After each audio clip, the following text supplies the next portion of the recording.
Challenge এমন দিল পিসি গেল ফেসে। নন্দীগ্রামের দামাল ছেলে ভবানীপুরে এসে ওপেন চ্যালেঞ্জ এমন দিল পিসি গেল ফেসে। আরে বলো বলো ফাইল চোর মমতাটা ফাইল চোর, চুরি করা কাজর মমতাটা ফাইল চোর, পিসি চোর ভাইপো চোর চোরের দলের সবাই চোর, চাল চোর গরু চোর। ভাতের দলের সবাই চোর।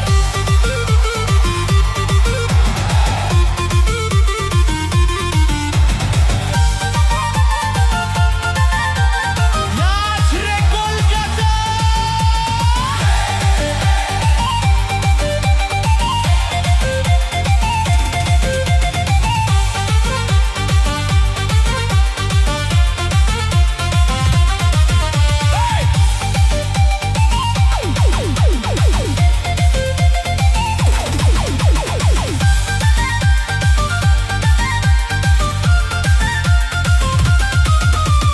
ঠান্ডা ঘরে বসে পেটনি বুড়ি হাসে, কেমন করে করবে চুরি ভাইপো প্ল্যানিং কষে।